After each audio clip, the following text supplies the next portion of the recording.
Fala, meus queridos do sétimo ano. Como é que vocês estão? Como é que vocês estão? Tudo bem? Vambora! Mais uma aulinha? Olha lá, ó.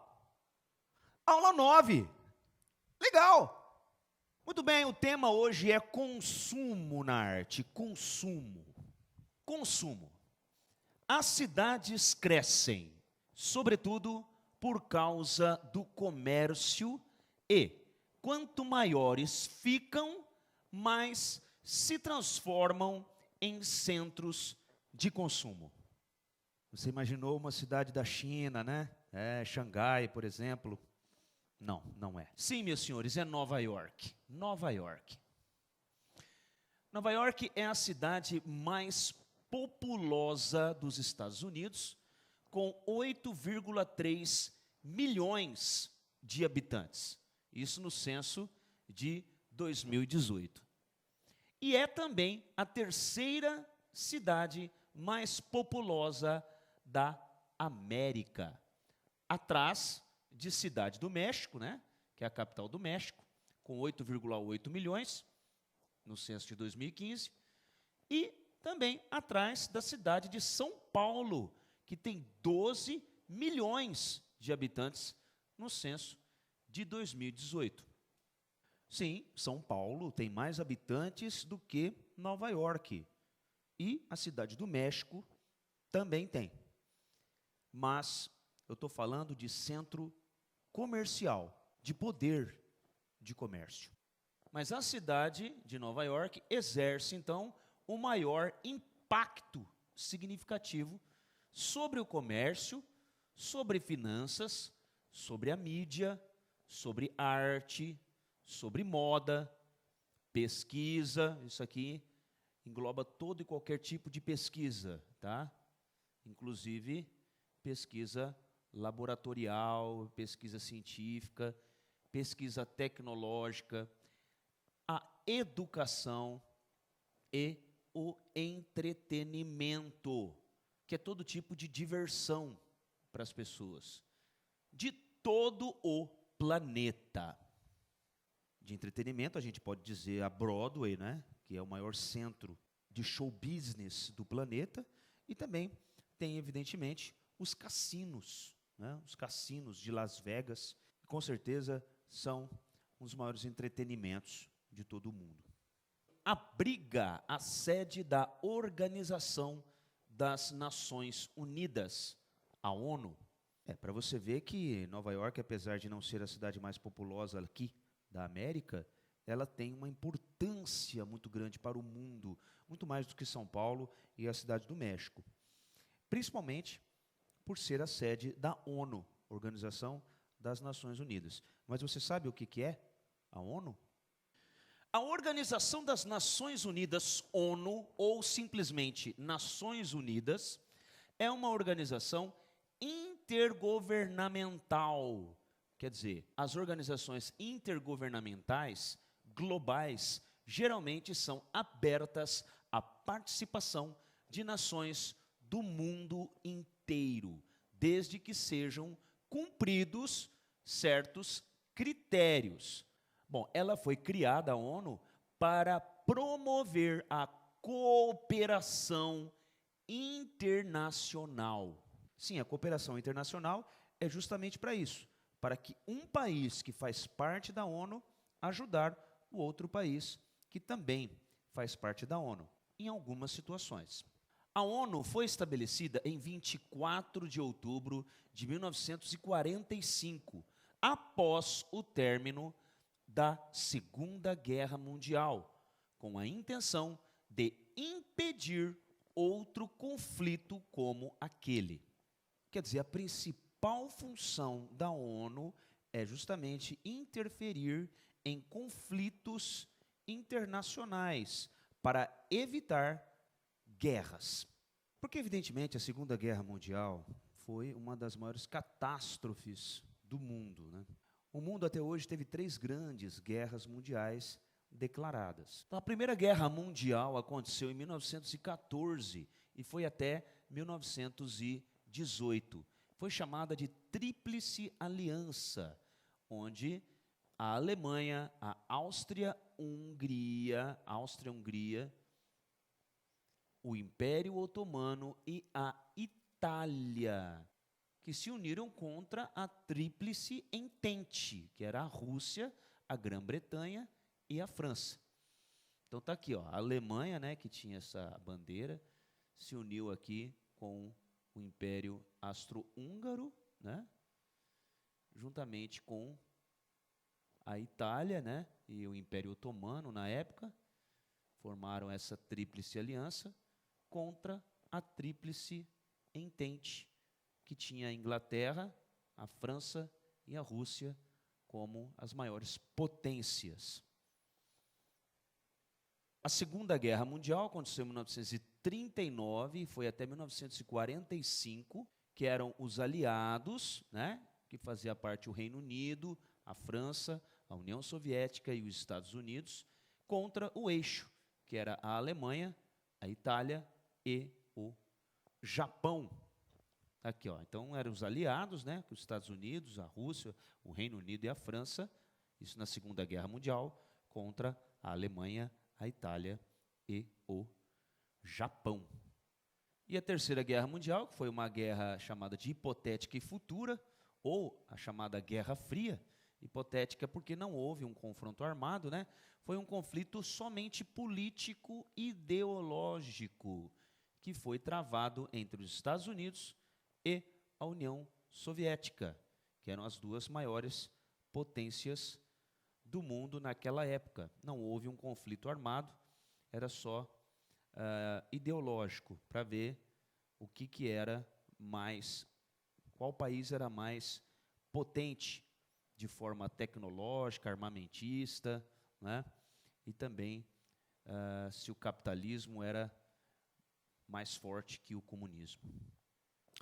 Hoje possui 193 países membros da ONU.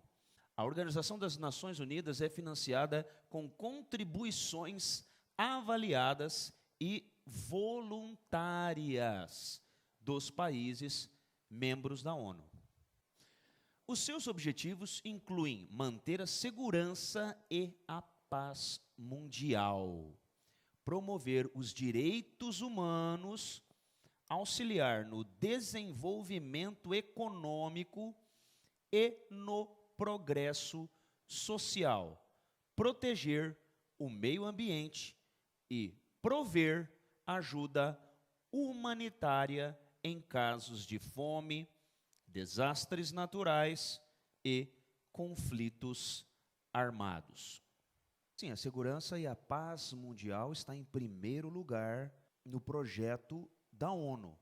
Porém, num contexto geral, a ONU tem esse papel, né, de ajudar os países menos desenvolvidos a proporcionar uma menor desigualdade social, implementando ajuda, sim, financeira em casos extremos, onde há fome, de repente uma epidemia ou uma pandemia, procurar manter em pé judicialmente os direitos humanos das pessoas, auxiliando, evidentemente, no progresso do país, no desenvolvimento econômico do país, principalmente em momentos em que o país mais precisa. Por exemplo, quando acontece um desastre natural, como um tsunami, um furacão, a erupção de um vulcão, um terremoto, né? Então a ONU, os países da ONU se organizam para ajudar esse país que sofreu esse desastre natural. Então é em Nova York que fica a sede da ONU, né? Então a cidade de Nova York também é referida como cidade de Nova York, de New York City, justamente para distingui-la do estado de Nova York, do qual a cidade faz parte. Os Estados Unidos é igual ao Brasil, tem vários estados. Aqui no Brasil não tem São Paulo, Minas Gerais, Rio de Janeiro. Então, lá também tem estados, né? E a cidade de Nova York fica no estado de Nova York. É como a cidade de São Paulo, que fica no estado de São Paulo. Por isso que lá, a cidade de Nova York é chamada de cidade de Nova York, para não confundir com o estado de Nova York. É a mesma coisa aqui, você vai lá para Minas Gerais. Alguém pergunta para você, você mora em São Paulo? No estado de São Paulo ou na cidade de São Paulo? Então lá eles deixam isso muito bem claro. Com cerca de 800 idiomas diferentes falados em seu território. Nova York é a cidade com a maior diversidade linguística do mundo. Meu Deus, você imagina uma cidade com pessoas falando 800 idiomas diferentes. 800 idiomas, quer dizer, 800 línguas diferentes. Claro que, como aqui no Brasil, né, lá também tem setores onde se aglomeram ali determinadas civilizações que falam a mesma língua, claro, né? E é evidente que o inglês prevalece. Então você pode falar brasileiro, japonês, chinês, italiano, alemão, claro que você pode falar, mas para se comunicar de uma forma global, você tem que conhecer o inglês. Ao contrário da maioria dos sistemas de metrô do mundo, o metropolitano de Nova York é projetado para fornecer o serviço 24 horas por dia, 7 dias por semana. Metrô existe em quase todas as grandes metrópoles do mundo, mas em pouquíssimos lugares você vai ter o metrô disponível à população 24 horas por dia durante 7 dias por semana. Quer dizer, o metrô ele não para nunca de funcionar. Bom, voltando ao enunciado dos autores, eles dizem o seguinte: nas grandes cidades existem zonas e ruas de comércio especializado, quer dizer, um lugar que só vende fogões, uma rua que concentra somente lojas de instrumentos musicais, ou um bairro conhecido pelo comércio de roupas. O comércio aqui de São José do Rio Preto, ele é muito forte, né? O calçadão ali, principalmente, né? O centro da cidade. E você percebe que tem também ali algumas aglomerações, né? De comércios específicos. Você pode ver que quando você vai numa loja de roupas, tem sempre outras lojas de roupas, uma perto da outra. Quando você vai numa loja de instrumentos musicais, tem várias lojas de instrumentos musicais perto uma da outra, justamente para facilitar o consumidor a fazer pesquisas de preço, né? De repente você está precisando comprar, sei lá, um ventilador. Aí você vai ali numa loja de departamentos, como as Casas Bahia, e você sai dali e já vai numa outra loja ali, sei lá, Magazine Luiza ou Loja 100. Por isso que as lojas de departamentos ficam também próximas uma das outras, né? Um grande exemplo disso é a cidade de São Paulo. Só que lá, como a cidade é muito grande, esses comércios especializados, eles se aglomeram em bairros, em localidades maiores. A Rua 25 de Março é uma via pública localizada na região central da cidade de São Paulo, considerada como o maior centro comercial da América Latina, pois consiste em um dos mais movimentados centros de compras varejistas e atacadistas da cidade, movimentando bilhões de reais por ano nos mais de 4.800 estabelecimentos da região. Varejistas e atacadistas. Bom, varejista é quando um comércio vende produtos individuais. Sei lá, se eu quero um ventilador, então você vai lá e compra um ventilador. Tá? Agora, atacadista, você não pode comprar um só. Você tem que comprar uma quantidade grande. Tá? Por isso que eles falam venda em atacado. Então, quer dizer, você compra em grandes quantidades, essas quantidades são estabelecidas pelo próprio comércio. Então essa rua lá de São Paulo, que faz parte de um bairro também, envolve o bairro todo, é o maior centro comercial da América Latina. Mas você sabe o que é América Latina? Bom, veja bem, olha só, o Brasil está aqui, ó, São Paulo está por aqui, certo?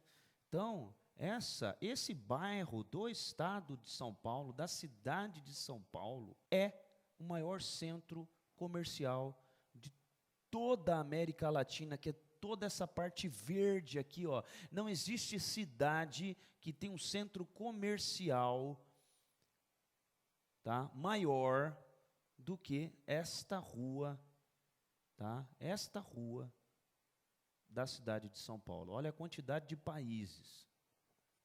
Então, a América Latina é uma região do continente americano. Sim, tudo isso aqui, ó, tudo isso aqui é o continente americano, tudo isso aqui. Tá? Então, essa parte verde corresponde à América Latina, que envolve 20 países americanos, tá? Onde são faladas o espanhol, o português e o francês. Então, evidentemente, esses outros países aqui têm a língua inglesa, tá? Inglesa e outras línguas, né, como língua oficial dos países, por isso que não fazem parte da América Latina. Então, quer dizer, os países do restante do continente americano tiveram uma colonização majoritariamente realizada por povos europeus. Quer dizer, majoritariamente, quer dizer, a maior parte por europeus. As exceções são os países sul-americanos da Guiana e do Suriname e a nação centro-americana de Belize e da Jamaica, que são países de línguas germânicas, quer dizer, que envolve o inglês, o alemão e o holandês. Então, tá aqui os países aqui, ó, tá? Que aqui é a Guiana e o Suriname, né? Pertinho aqui do Brasil, não faz parte da América Latina, tá? Belize, que é um paísinho aqui, a Jamaica também, que é outra ilha aqui, também não faz parte da América Latina, justamente por causa da língua. Sim, América Latina, somente espanhol, português e francês, tá? Caso contrário, não faz parte da América Latina. Então, para você ver como a Rua 25 de Março, né, é um importante centro comercial, o maior centro comercial da América Latina. E lá em São Paulo também temos o Brás, né, o bairro do Brás, que é um distrito da cidade de São Paulo. Na prática, para quem não sabe o que é um distrito, na prática o distrito, né, os distritos municipais são dependentes da cidade ou município em que são vinculados. Bom, a diferença de cidade e município, para quem não sabe, cidade é o centro da cidade, tá? É onde ficam as casas, os prédios, né? O centro comercial, industrial, enfim, é a cidade. A parte que margeia o grande centro, tá? Como as chácaras, sítios, fazendas, faz parte do município, tá? Então nós temos a cidade de São José do Rio Preto e o município de São José do Rio Preto, tá? Lógico, tanto a cidade como o município é governado pelo prefeito. Normal, o prefeito, ele governa o município e a cidade. Mas a cidade é a parte central. Nesse sentido, eles não possuem autonomia política para criar leis e aprovar orçamentos próprios. E seus subprefeitos são cargos de confiança, situado na região central do município de São Paulo. Então, um Brás é como se fosse uma cidadezinha, tá? Dentro da cidade de São Paulo, que tem um subprefeito, tá? Só que o distrito ele é totalmente dependente da cidade de São Paulo. O distrito do Brás é totalmente dependente do prefeito, no caso, de São Paulo. Eles não podem gerenciar os seus próprios orçamentos, criar as suas próprias leis, não. As leis seguidas pelo distrito são estabelecidas pela cidade de São Paulo, pelos vereadores, né, por toda a Câmara Municipal da cidade de São Paulo. É como aqui em Rio Preto, por exemplo. Rio Preto nós temos alguns distritos também, né? Por exemplo, o distrito de Talhado, né? É como se fosse uma cidadezinha, tem uma subprefeitura, mas é totalmente dependente da cidade de São José do Rio Preto. Tem um subprefeito, mas ele tem poderes limitados. Esse subprefeito lá é indicado pelo prefeito atual de São José do Rio Preto. O seu mandato dura também enquanto durar o mandato do prefeito da cidade de São José do Rio Preto. Temos também um distrito aqui da cidade de Engenheiro Schmidt, aqui em Rio Preto, que está na mesma situação. Então, o Brás é um distrito, né, da cidade de São Paulo, que fica ali no centro da cidade, né, e atualmente trata-se de uma região muito conhecida no Brasil, o Brás, pelo comércio de roupas, especialmente nas imediações do Largo da Concórdia e da Rua Oriente. O Brás foi eternizado por Adoniran Barbosa, um grande compositor brasileiro que criou a música Samba do Arnesto. Vocês nunca viram a música do Samba do Arnesto? Eu vou cantar um pedacinho então para vocês, tá bom? É mais ou menos assim. O Arnesto nos convidou pro samba, ele mora no Brás. Nós fomos e não encontremos ninguém. Nós voltemos com uma baita de uma raiva. Da outra vez, nós não vai mais, nós não semos tatu. Vocês nunca ouviram essa música? Ele fala errado mesmo, faz parte da música, tá? É um jeito peculiar de falar, né? Mas o Samba do Arnesto é uma música extremamente conhecida no Brasil todo, é um clássico, né, do samba, né, e foi composta por Adoniran Barbosa. O Arnesto nos convidou para um samba, ele mora no Brás. No Brás. Então está aqui, né, a foto do Brás. Você observa que tem alguns ônibus aqui, né, e está meio que amanhecendo. É justamente isso. Então é um bate-volta que eles falam, né? É o ônibus bate-volta. Sai de Rio Preto, vai para São Paulo, chega bem cedinho lá, que o comércio já abre bem de madrugada, né? Lá no Brás, que é a famosa Feira da Madrugada no Brás. Então, os comerciantes de Rio Preto vão muito para lá. Chegam bem cedinho, aí no final do dia, eles voltam para Rio Preto. No mesmo dia, eles voltam para Rio Preto e com as suas compras, porque lá realmente é bem barato. Temos também a Vila Madalena, né? A Vila Madalena, você pode ver aqui, que são bares, muitos bares, onde tem a parte da vida noturna de São Paulo, né? Muitos bares, restaurantes, casas noturnas, né? É um bairro de São Paulo especializado em levar entretenimento em forma de shows, em forma de boates, em forma de vida noturna.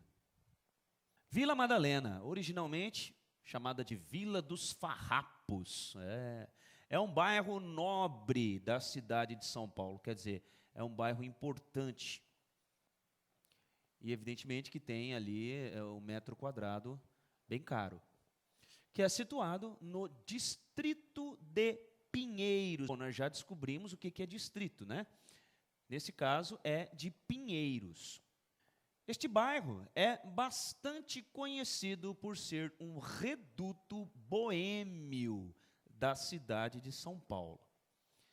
Desde o início dos anos 70, quando estudantes com pouco dinheiro passaram a morar por lá, por causa da proximidade à Universidade de São Paulo, a famosa USP, e à Pontifícia Universidade Católica de São Paulo, a PUC São Paulo, também muito famosa. É uma universidade particular, mas muito famosa. Lá há grande concentração de bares e casas noturnas. E temos também na cidade de São Paulo o bairro da Liberdade. Ó, você pode ver a bandeirinha do Brasil aqui e a bandeirinha do Japão, né? Por que será? Porque, evidentemente, o bairro da Liberdade em São Paulo é onde concentra a maior comunidade japonesa do Brasil. Então, o bairro da Liberdade é realmente um pedaço do Japão na cidade de São Paulo. A imigração dos japoneses que vieram de lá para cá, para o Brasil, começou em 1908 e, desde então, calcula-se que há mais de 400 mil japoneses e descendentes morando na capital. Rio Preto está próximo aí de 600 mil habitantes. Agora você imagina, lá em São Paulo tem 400 mil japoneses, quer dizer, é quase o tamanho da cidade de São José do Rio Preto, dentro da cidade de São Paulo, apenas com moradores japoneses. É muito japonês, hein? Na bagagem, esses imigrantes japoneses trouxeram gastronomia, que é a parte de comida, né? Literatura, os livros, né? Cultura, que envolve toda a dança, música, né? Os teatros, né? Arquitetura, que são as construções, e um novo point aos paulistanos. A feira de arte também, de artesanato e cultura do bairro da Liberdade, conhecida como Feirinha da Liberdade, é uma das atrações mais tradicionais e movimentadas do bairro. Ela acontece desde 1975 e vale a pena conhecer, principalmente se você tem interesse em experimentar comidas típicas do Japão. E aí, você gosta de comidas típicas japonesas? Sushi, sashimi, nossa, eu adoro. E temos também um famoso bairro do Bom Retiro, em São Paulo também, que é um bairro situado na região central do município, né, de São Paulo.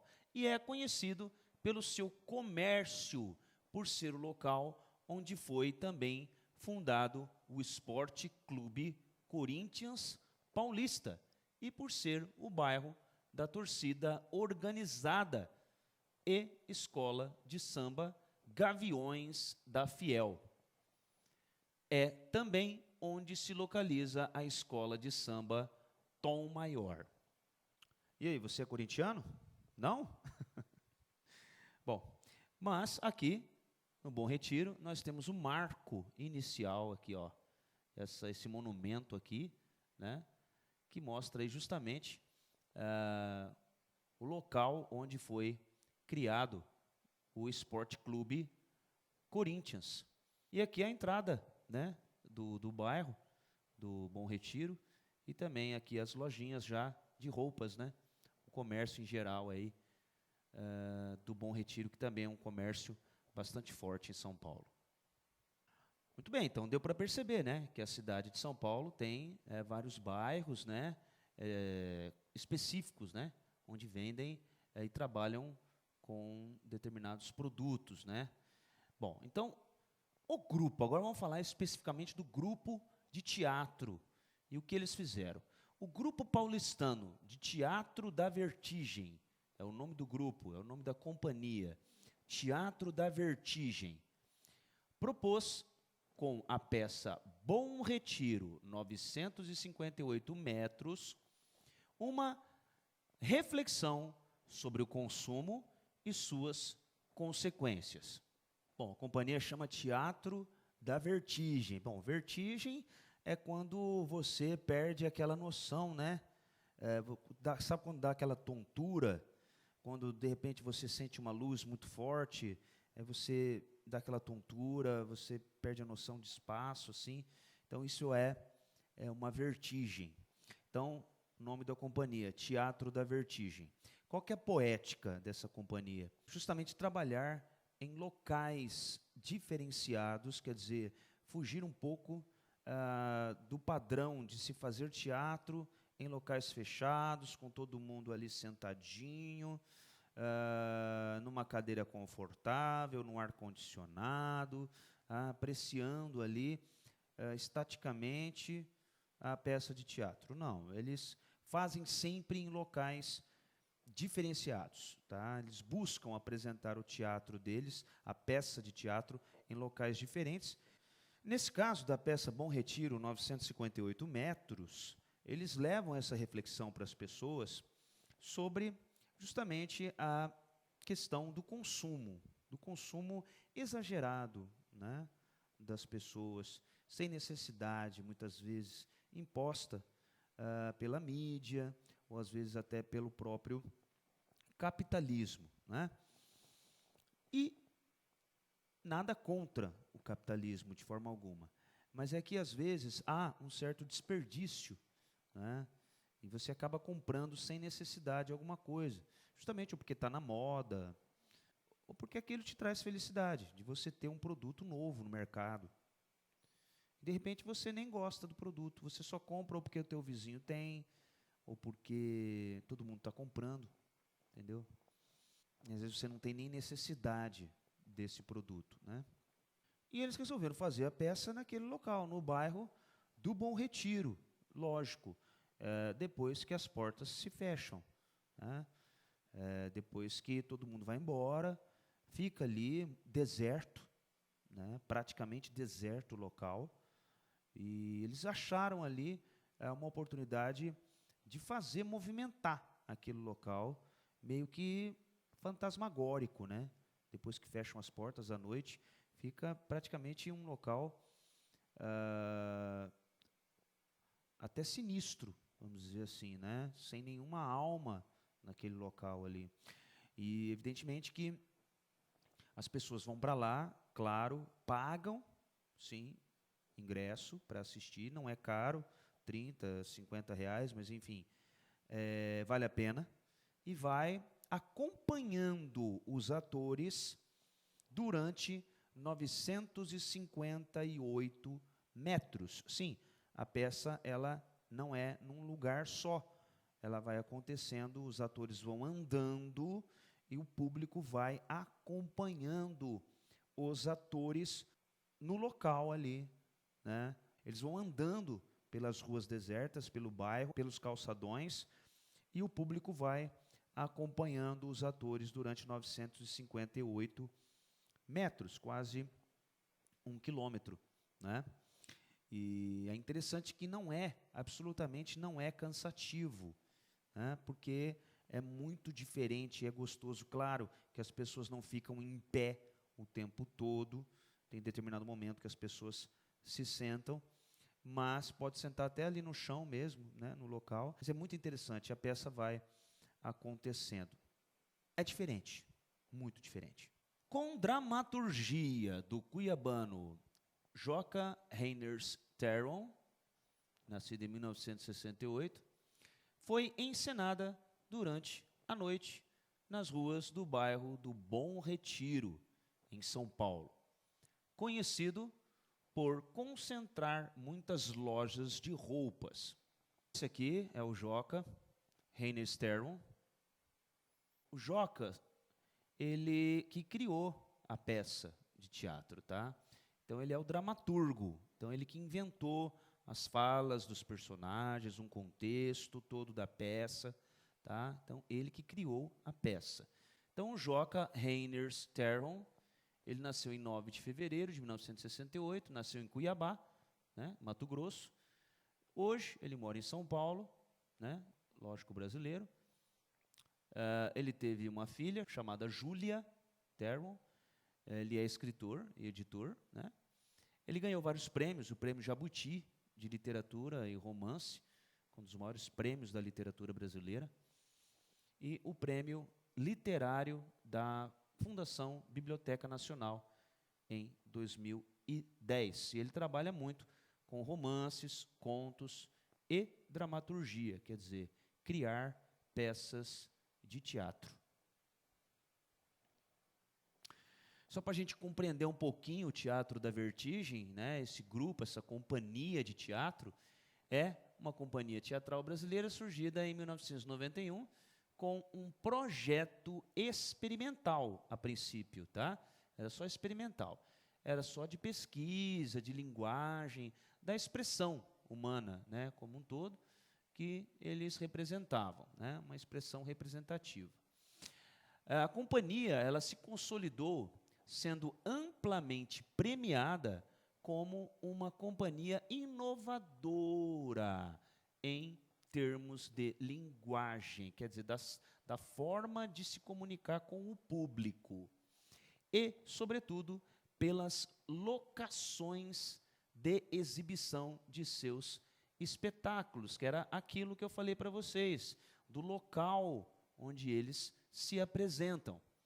Sua temática, quer dizer, qual que é o tema, qual que é a poética fundamental, encontra-se no embate, quer dizer, na discussão, né, do homem moderno e do homem religioso e nas consequências morais, nas consequências éticas, né, do como fazer correto, né, isso é muito... Por que que isso é certo, por que que isso é errado, por que que isso é ético, né? E também na questão psicológica desse embate entre o homem moderno, o homem religioso, o homem tecnológico, o homem em si, né? E todas as suas indagações filosóficas. Então aqui a gente está vendo justamente a peça de teatro acontecendo, tá? Justamente a peça do Bom Retiro, tá? 958 metros, acontecendo ali no centro da cidade, justamente ali, ó, numa passarela aqui de pedestre, né? Embaixo aqui do semáforo. Então, durante o espetáculo, o público era levado a caminhar por essas ruas quando já estão desertas e com as lojas fechadas, né? Que é aquilo que eu expliquei. Bom, agora uma pergunta para vocês.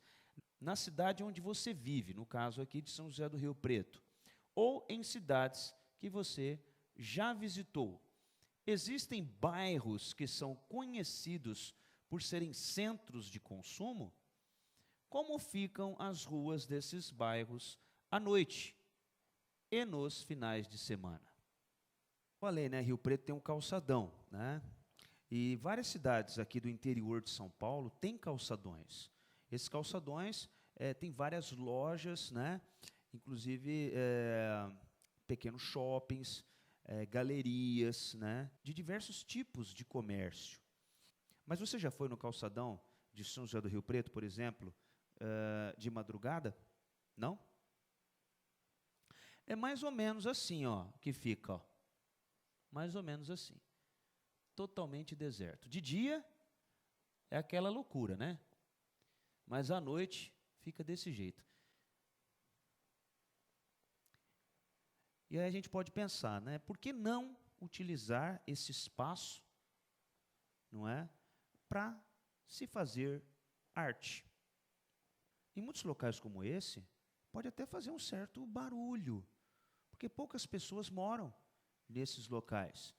Realmente o local fica deserto, né? E como é um local comercial, as pessoas começam a aparecer logo de manhã, 6 horas, 7 horas da manhã, mas de madrugada à noite, fica assim, um deserto total.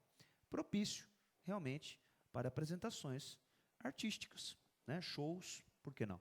Bom, por hoje é só, pessoal, espero que vocês tenham gostado e a gente se vê na nossa próxima aula, tá bom? Fiquem com Deus. Beijo, valeu.